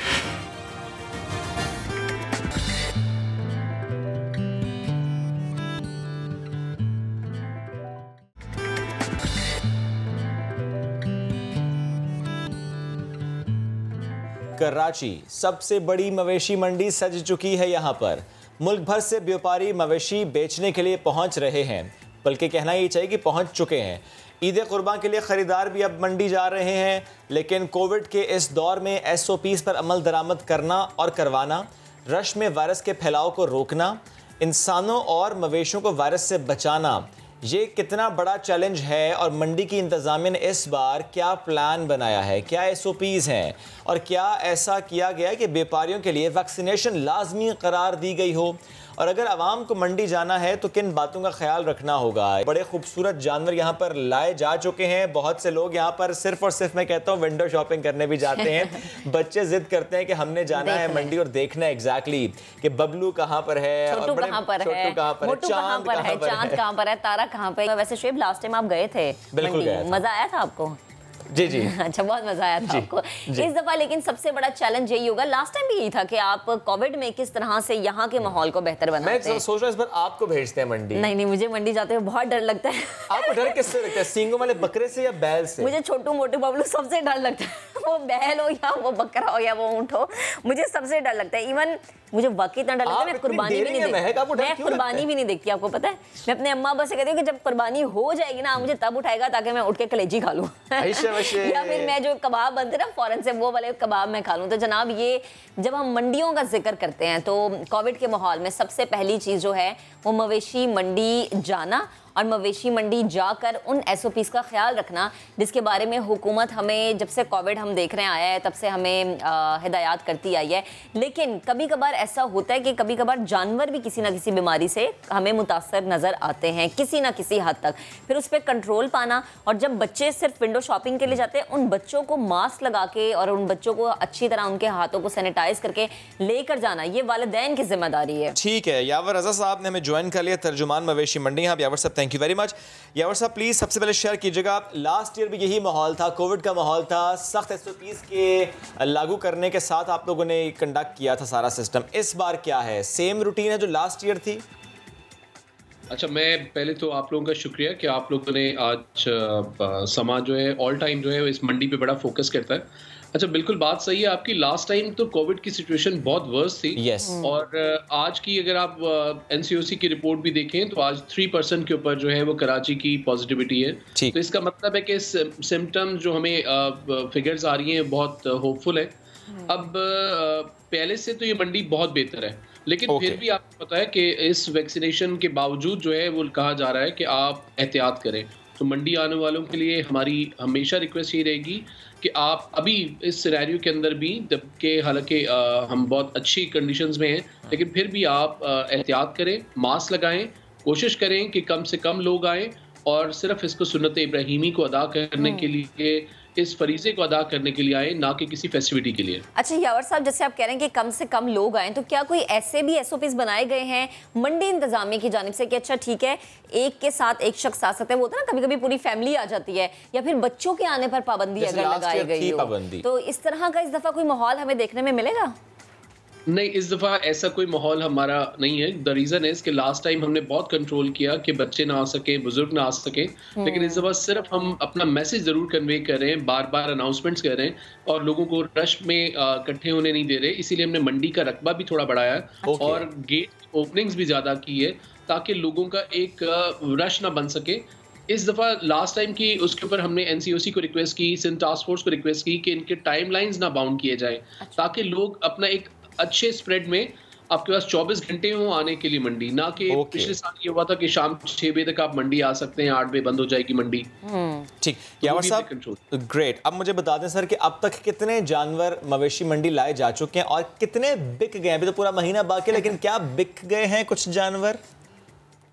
अच्छा, मैं एक्चुअली बताऊं कि ये मंडी एक तो 2 क्वेश्चंस हैं इसमें। अभी तक की हमारी, क्योंकि शुरू में ना एक पेस लो होती है, लेकिन उसके हिसाब से भी पिछले अगर आप सीजन्स को देखें या पिछले सालों को देखें तो उसकी बनिस्बतन ज़्यादा है पेस। लेकिन आपको वैसे ही पता है कि शुरू के अंदर उधर प्राइजेस अपनी हाई कर रहे होते हैं, उधर लोग भी इंजॉय कर रहे होते हैं, आ रहे होते हैं, जा रहे होते हैं, क्योंकि ये आखिरी जो टाइम होता है ना, आखिरी लास्ट 15 और 20 डेज, इसके अंदर परचेजिंग होती है। द रीज़न है कि कराची वालों के पास इन जानवरों को रखने की जगह नहीं है। नहीं है। हाँ, क्योंकि हम अक्सर वो देखते हैं वो छतों से क्रेन के जरिए उतार रहे होते हैं, फिर काफ़ी नुकसान भी हो जाता है। अच्छा यावर साहब, मुझे ये भी बताएं कि जब हम मंडी की बात करते हैं तो ये जो व्यापारियों के बाड़े लगे होते हैं, कि इस बाड़े को लगाने में भी फासले को मद्देनजर रखा गया है कि एक व्यापारी का बाड़ा इस साइड पे तो दूसरे के बाड़े लगाने में हम दरमियान में थोड़ा सा फासला देखें। और दूसरा ये कि जो ये व्यापारी हैं इनकी वैक्सीनेशन क्या लाजमी है, या करवा दी गई है, या इंतज़ामिया ने कोई SOPs लागू किए हैं कि जब तक कि वैक्सीनेशन नहीं करवाएंगे तब तक अपना बाड़ा नहीं सजा सकते? अच्छा, मैं कहता हूँ कि ये रिस्पॉन्सिबिलिटी हमारी है। आप पूरे मुल्क से इस वक्त 30-35 हज़ार के करीब वो व्यापारी जो यहाँ पर आके इस 1 महीने के लिए पूरा शहर आबाद करते हैं, तो हमने बल्कि इस पे सिंध टास्क फोर्स को रिक्वेस्ट की है कि यहाँ पे एक मोबाइल यूनिट वैक्सीनेशन का लगा दिया जाए। अच्छा। और लोगों की वैक्सीन की जाए, उनको वैक्सीनेटेड किया जाए। तो वो इंशाल्लाह मुझे होपफुली है कि इसी वीक के अंदर वो कैंप लग जाएगा। अगर कैंप लगा देती है सिंध हुकूमत या मोबाइल यूनिट हमें प्रोवाइड कर देती है, तो एक बहुत अच्छी अपॉर्चुनिटी है कि हम यहाँ पर वो 30-35 हज़ार लोगों को वैक्सीन कर सकेंगे। अच्छा, ग्रेट। अब वो बात अभी रह गई, अब तक कितने जानवर बिक गए हैं, अगर आपके पास डाटा है तो? अच्छा देखिए, मैं बताऊँ, अभी तक कोई 10% के करीब, अब ये समझिए कि 22,000 के करीब अभी तक मवेशी आ चुके हैं। अच्छा, ये तो हमारे पास डेटा बिल्कुल साथ साथ चल रहा होता है। हर चीज़ वो है कि आपके पास रसीदें कटरी होती हैं, पता होता है कि कितना जानवर, तो इज़ नॉट मोर देन कोई 2,000-2,500 जानवर इस वक्त बिका है। तो वो भी इस तरह से होता है कि वो परचेजिंग भी ना व्यापारी टू व्यापारी हो रही होती है, जो कंज्यूमर के अंदर डायरेक्ट हो रही होती है, वो लास्ट 20 डेज के अंदर एक पीक आता है।